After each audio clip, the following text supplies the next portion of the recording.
नमस्कार प्रिय लाडक्या मित्रांनो, माझं नाव शैला. आज मी तुम्हाला माझीच कथा सांगणार आहे.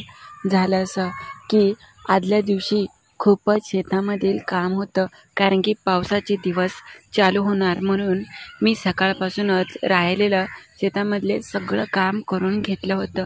आणि त्या दिवशी मग मला खूपच कंटाळा आलता. रात्री पण घरातील सगळं जेवण खाऊन आणि सगळं उरकण्यात खूप वेळ गेला आणि मग मी तशी झोपले. सकाळी वातावरण खूपच वेगळं होतं. आभाळ आलं होतं नुसतं आणि अगदी पावसाची रिमझिम सरी सकाळ सकाळच चालू झाली होती आणि वेळ पण खूप झाला तरी काही समजत नव्हतं. मला खूपच आळस आला होता आणि मग काय करू ते समजत नव्हतं. मी घरी रिकामीच असताना मग मी गावातल्या असलेल्या पंकजला फोन केला. तो म्हटला आताच येतो, खूपच आळस आलेला दिसतोय. मी म्हटलं हो. तो आळस घालवण्यासाठी माझ्या घरी आला आणि मग काय त्यांनी सकाळ सकाळ काय केलं आणि काय करून गेला तीच कथा आज मी तुम्हाला सांगणार आहे. मात्र त्याच्या आधी जर तुम्ही नवीन असाल आणि आपल्या चॅनेलला अजून लाईक सबस्क्राईब नसेल केलं तर प्लीज आत्ता लगेच करून घ्या. तर चला मग कथेला सुरुवात करते. मित्रांनो, माझं नाव शैला आहे. तसं म्हणाय गेलं तर मी दिसायला एवढी काही देखणी वगैरे नाहीच. सावळी जरी असले तरी मात्र मला कामाचं खूपच वेळ आहे. आता मी एकटी राहायची आणि आमचं शेतामध्ये घर होतं. तसं म्हणायला गेलं तर शेती वगैरे पावसाच्या दिवसातच आम्ही करत असायचो आणि सगळे गावातले लोक काही ना काही पावसाच्या पाण्यावर अवलंबून असायचे. आमचं पण काहीसं तसंच होतं. आज मी कामाला जाणार नव्हते, कारण की घरातलंच सगळं काही करायचं होतं. सकाळपासून शेतातच मी होते आणि वातावरण तसं आज खूपच गरम होतं. ऊन पण खूपच चटकत होतं. सगळं काम आजच उरकून घ्यायचं. नंतर पावसाळा सुरू झाला म्हणजे अगदी घरातून बाहेरसुद्धा जात येत नाही. म्हणून मग मी ठरवलं.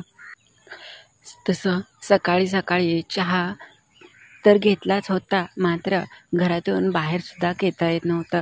कशी तरी बाई पाणी तापवलं पातेलेभर आणि बाहेरच्या असलेल्या तिकडेच अंघोळ वगैरे केली. आता सगळं झालं होतं.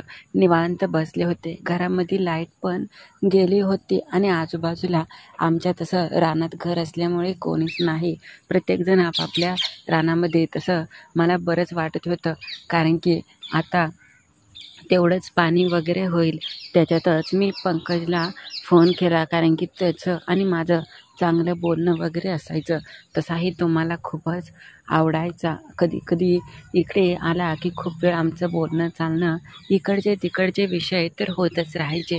त्यावेळेस तो म्हटला, कसा काय फोन केला तुम्ही? त्यावेळेस मी म्हटलं का नको का कराय? तो म्हटला नाही हो, खूप दिवसातून फोन आला, आज कशी काय आठवण आली? त्यावेळेस मी म्हटलं अरे काही नाही, घरीच होते. येताना गावातून इकडे जर येणार असेल तर थोडंसं काही किराणा आणायचा होता, कारण की घरातील साखर पण संपली. आता स्वयंपाकाला बसायचं तर काहीच नाही हे लक्षात आलं. मग काय तो म्हटला बरं ठीक आहे, घेऊन येईन. मी म्हटलं लवकर ये, मला स्वयंपाक वगैरे करायचा आहे अजून सकाळपासून, आताच तर माझं आवरते. तो म्हटला बरं ठीक आहे. आता सकाळचे 10-10:30 झाले होते. कधी एवढा टाईम गेला हे काही समजलंच नाही. मी मात्र दरवाजाकडे तोंड करून त्याची खूप वेळ वाट पाहत होते. आमचं घर तसं असं काही सिमेंटचं नाही, मात्र छप्पर जरी असलं तरी चांगलं आहे. पावसाळ्यात एवढी काही चिंता वगैरे नसते, कारण की गळत वगैरे तर नाहीच. त्यावेळेस मग मी वाट पाहत होते. त्यावेळेस तो नेमका तिथे आला आणि म्हटला की दरवाजा उघडा. मी म्हटलं बरं. दरवाजाची कडी उघडली आणि तो आतमध्ये आला. आम्ही खूप वेळ असंच आमचं बोलणं चालू होतं. मग काय तो म्हटला की काय मग ह्या वातावरणात कुठे बाहेर कामाला पण जाता येत नाही? मी म्हटलं हो का, आज मात्र सुट्टीच आहे माझी पण. तो म्हटला माझी पण सुट्टीच आहे.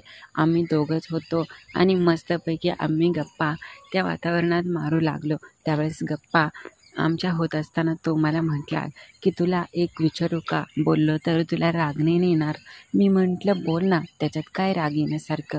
त्यावेळेस तो म्हटला की बघ ना, बाहेर रिमझिम पावसाच चालू आहे आणि वातावरण कसलं भारी आहे. तू पण सोबत आहे माझ्या आणि मी पण. काही चिंता करण्याची अजिबातच गरज नाही.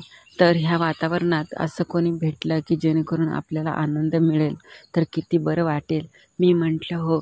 त्यावेळेस तो म्हटला की हळूच माझ्याकडे पाहून की मग काय तुझा इरादा आहे. मी म्हटलं हे काय बोलतोय, मी असं कधी तुझ्याबद्दल विचार तरी केला आहे का? तू असा विचार कधी कसा केला? एकतर मला खूपच आळस आला आहे.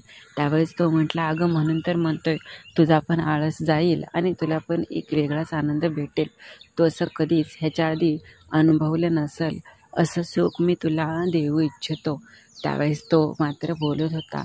मात्र त्याच्या बोलण्याने माझं पण खूपच मन आता व्हायला लागलं. मला पण असं वाटू लागलं की तो चांगलाच रंगात येऊ लागला होता.